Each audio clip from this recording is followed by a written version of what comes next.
الحمد لله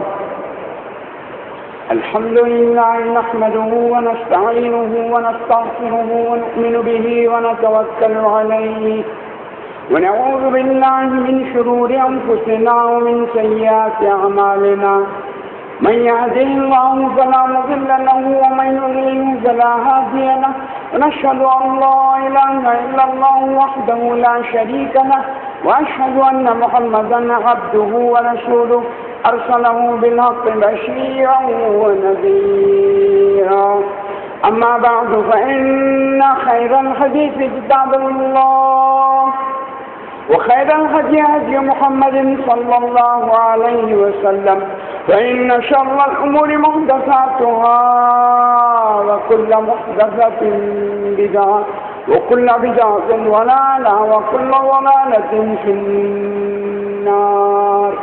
أعوذ بالله من الشيطان الرجيم. بسم الله الرحمن الرحيم. يا أيها الذين آمنوا أطيعوا الله وأطيعوا الرسول ولا تبطلوا أعمالكم.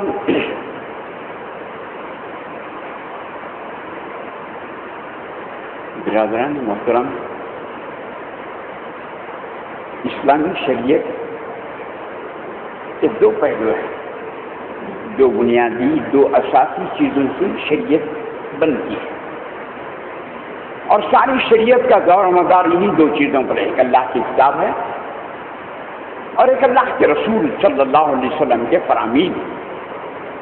اور پھر تیسری چیز کے لیے گنجائش کم ہے، بلکہ ناممکن.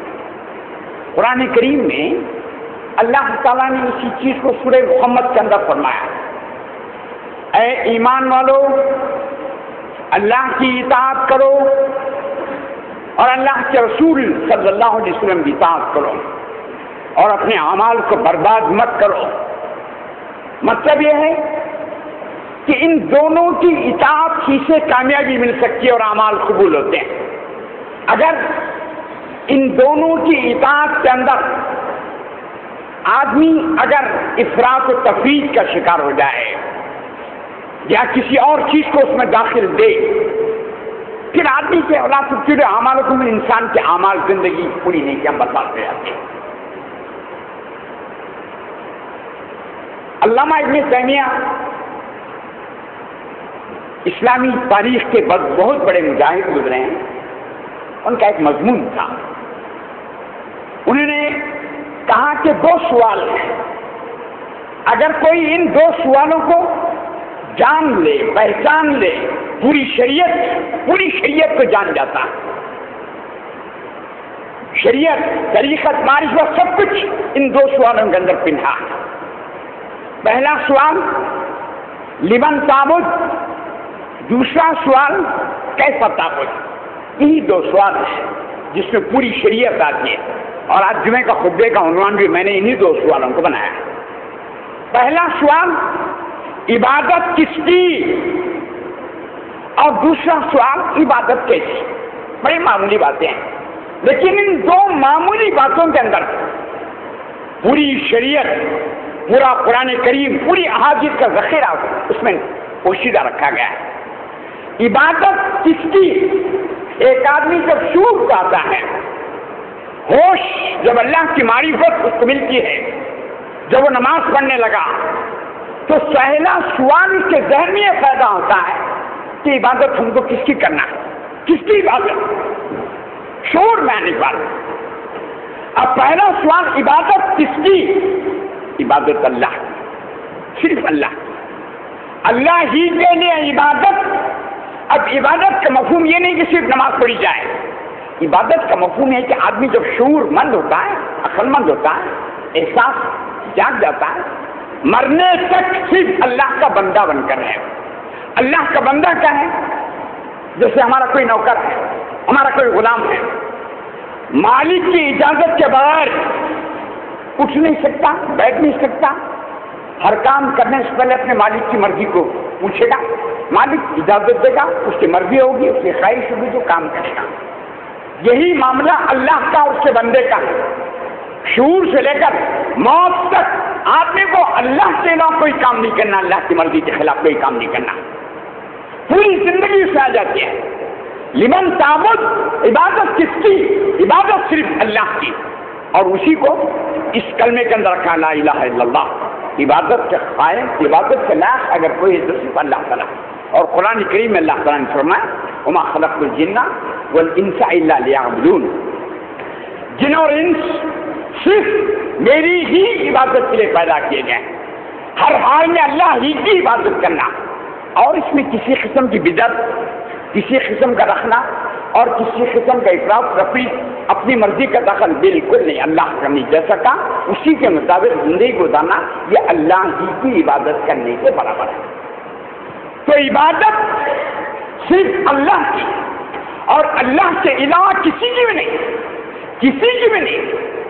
اللہ کے لیے جو ہم کام کرتے ہیں، نماز میں ادب سے کھڑنا، سر جھکانا اور اس کی تصدیق باقی بیان کرنا، یہ کام صرف اللہ کے لیے مخصوص ہے، اور کسی کو اگر کرتے ہیں تو آدمی کفر اور شرک کے دائرے میں چلا جاتا ہے، اور آدمی اگر یہ کرتے ہوئے اگر کوئی نیکیاں میں کرتا ہے قبول نہیں کرتا۔ تو عبادت صرف اللہ کی۔ اب جب عبادت ایک آدمی کے ذہن میں آ جاتی ہے، ذہن میں آئی کہ عبادت صرف اللہ سے کرنا، سوال یہ پیدا ہوتا ہے کیسے پتا بولے عبادت کیسی کرو گے، کیسی عبادت کرو گے؟ ایک آدمی نماز پڑھنا ہے جانتا نہیں، نماز کی اہمیت واقف نہیں، ہم نے اس کو بتا دیا نماز کی اہمیت، اور اس کو دل میں بات بیٹھ گئی نماز ایسی پڑھنا ہے۔ اب نماز کی اہمیت جاننے کے بعد اگر وہ نماز پڑھنا چاہے، سوال یہ پیدا ہوتا ہے کہ بتا بول عبادت کیسی کرو گے، نماز کیسی پڑھو گے؟ اب اگر یہ کہا جائے بھئی یہ مسئلے مسائل میں ہم جاتے نہیں، تم جیسا چاہے پڑھو، یہ بات تو نہیں ہوتی۔ ایک آدمی نماز پڑھنا چاہتا ہے، نماز کی اہمیت سے واقف ہے، اب وہ سوال کرتا ہے بھی کیسا تعبد، عبادت کیسی؟ تو بتانا پڑے گا کہ عبادت صرف محمد جیسے اللہ کے رسول صلی اللہ علیہ وسلم نے عبادت کی ہے، کرنے کا حکم کیا ہے، اسی کے مطابق عبادت کرنی ہے۔ چونکہ وقت بہت تنگ ہے، اس لیے میں آپ لوگ بڑے دانشمند بات کو سمجھ جائیں گے، میں چکا یہ چند مثالیں دے کے آگے بڑھ جاتا ہوں۔ پہلی مثال دیکھیے، نماز کتنی بڑی عبادت ہے۔ نماز کے بغیر کوئی نیکی قبول نہیں۔ آدمی نماز کے اندر اگر کوتاہی کرتا ہے، غفلت کرتا ہے، بڑا جرم کرتا ہے۔ نماز کی بڑی اہمیت ہے، جیسے انسانی دھڑ کے اندر سر کی اہمیت ہے، ویسی نماز کی اہمیت ہے۔ اللہ کے نبی نے فرمایا کہ قرۃ عین یہ صلاۃ، کہ نماز میں نہیں آنکھوں کی ٹھنڈک، اور یہ ٹھنڈک ہر مومن، ہر مسلمان جو اخلاص سے، خلوص سے اور صحیح طریقے سے نماز پڑھتا ہے، یہ آنکھوں کے لیے اس کی ٹھنڈک کا کام کرتی ہے نماز۔ ایک مرتبہ ایک بخاری کی روایت، وعن حذیفہ بن الیمان انه راى رجلا كان يصلي لا يتم ركوعه ولا سجوده فلما قضى صلاته قال ما صليت اظن انه قام ولو مت على غير سنة محمد صلی اللہ علیہ وسلم۔ حضرت حذیفہ بن الیمان رضی اللہ عنہ بڑے صحابی ہیں، بڑے جلیل القدر صحابی ہیں۔ انہوں نے ایک آدمی کو دیکھا کہ نماز پڑھ رہا تھا، نماز میں غلطی کیا تھی؟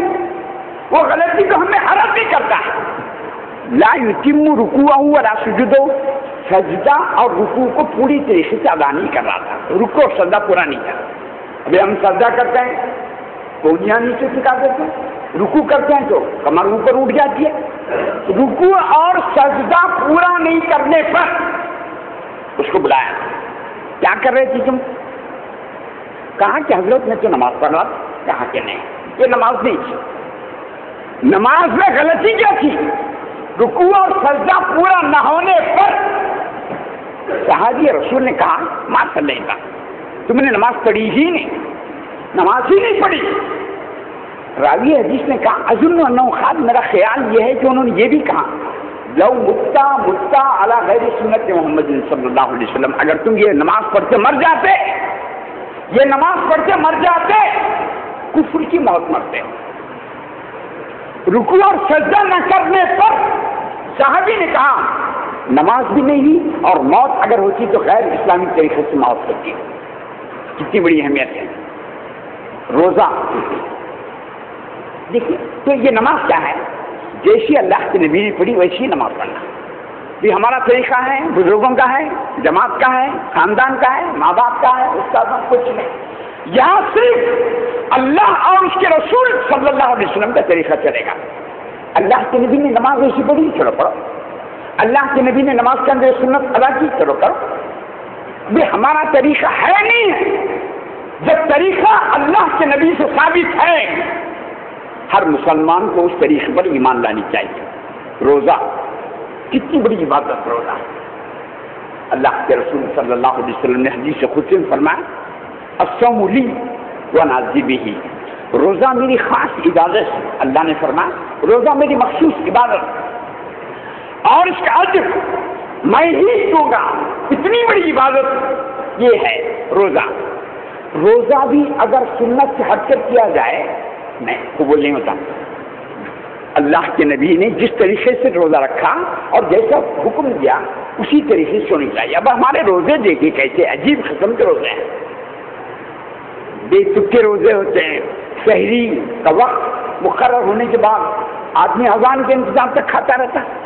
بعض لوگ تو اذان کے بعد بھی کھاتے رہتے. اور افطار